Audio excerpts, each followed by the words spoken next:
¿Qué tal? Sean bienvenidos a su nuevo podcast Gomitas, de la materia de Historia Universal de la época feudal y capitalista, dirigida por el profesor Guillermo Caicedo.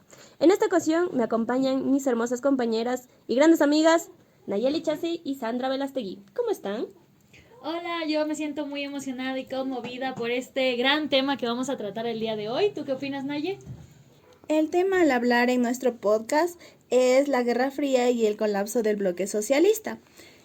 Para empezar a hablar sobre la Guerra Fría tenemos unos datos importantes. Como durante 45 años, el constante enfrentamiento de las superpotencias surgidas en la Segunda Guerra Mundial, Estados Unidos y la URSS, convirtió al mundo en escenario de potencias, batallas futuras, la denominada Guerra Fría, conflicto entre los años 1947 y 1991 entre dos bloques de potencias y sus aliados. Se llamó así por a pesar de las tendencias relacionadas entre Estados Unidos y la Unión Soviética, estos países nunca llegaron a enfrentarse militarizadamente. Es decir, aunque dos tenían ejércitos poderosos y armas nucleares, ninguno de los dos atacó durante el tiempo. El bloqueo occidental. Por medio del Tratado del Atlántico Norte o en sus siglas OTAN, Estados Unidos forma un bloque integrado principalmente por países de Europa Occidental. Entre estos países estaba Francia, Inglaterra, Bélgica, Holanda y Finlandia. Este grupo defendía la libertad de comercio, el predominio del libre mercado en la economía, la propiedad privada de los bienes y la mínima intervención del Estado en la economía.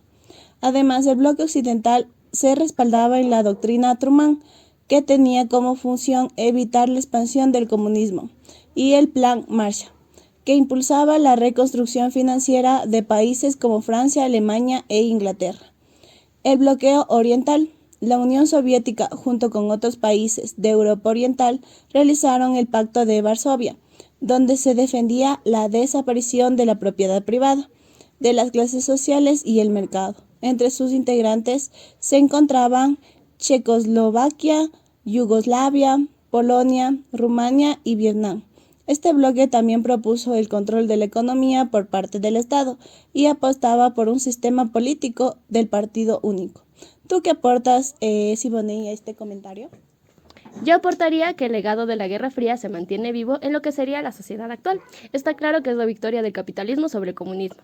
Vamos, que básicamente todos vivimos en un sistema capitalista. Estados Unidos comenzó a gozar de un monopolio que se le confiere solo a las potencias ganadoras, convirtiéndose en el abanderado del capitalismo y su principal promotor. Como respuesta a esta conducta tenemos que la política norteamericana tiene una megalomanía y soberbia. Vamos, que todos hemos visto en películas que los estadounidenses siempre son los buenos o siempre están salvando al mundo. Y esto de crear enemigos ideológicos da pie a que creamos que el capitalismo es la única forma de organización política. Además de esto, tenemos que su impacto en el tercer mundo, y que es de aquí probablemente de donde sale este término tan despectivo, se toma que esta guerra se discutían cosas como el autogobierno contra la seguridad nacional, la liberación económica contra la planificación socialista. Entonces todo esto también se vio en nuestros países, tanto en América Latina como en África. Por ejemplo, en los proyectos de descolonización de las naciones emergentes. En la década de los 60, los soviéticos, apoyados mayormente por los movimientos de liberación, mientras que los norteamericanos apoyaban a las potencias coloniales, es decir, estaban influyendo en la política exterior. Entre los más importantes tenemos la Revolución Cubana y la Guerra de Vietnam. Retomando lo que fue la caída del bloque socialista, en 1985 la Unión Soviética era la tercera potencia económica del mundo, la mayor productora de petróleo y gas, y era autosuficiente con sus recursos energéticos y materias primas. Una potencia económica y política en el siglo XX. En sus 74 años de existencia, la Unión de las Repúblicas Sociales Soviéticas representó un modelo político basado en el monopolio de la ideología comunista. Llegó a convertirse en un eje de la política internacional. Para entender el colapso, primero debemos saber qué fue el bloque socialista. Surgió tras la Segunda Guerra Mundial.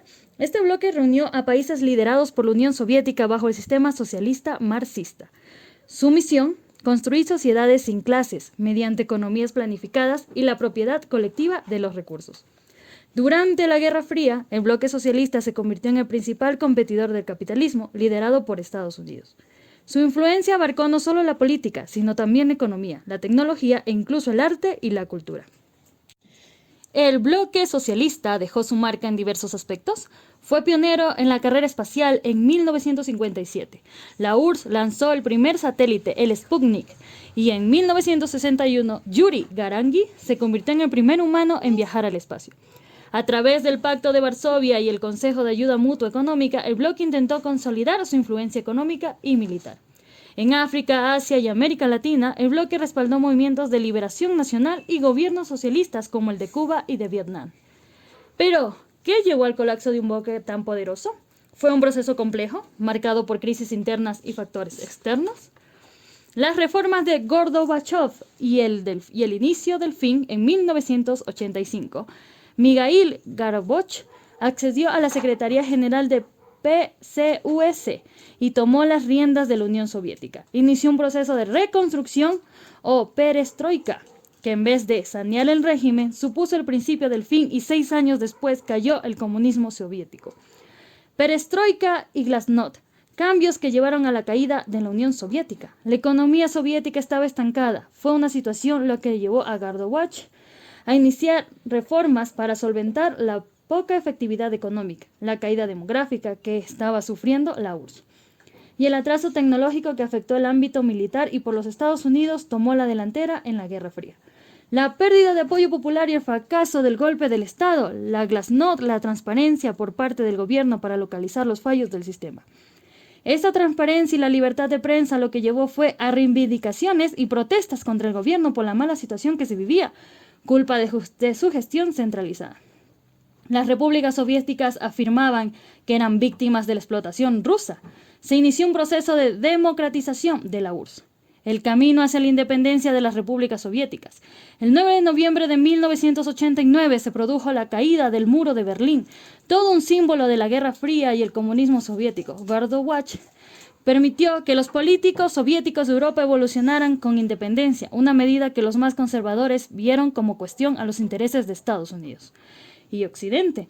Se pusieron a recuperar el control y detener la agitación de las independentistas de Europa del Este. Militares soviéticos y fuerzas del KGB formaron un bloque conservador y en enero de 1991 atacaron a independentistas en Lituania y Letonia.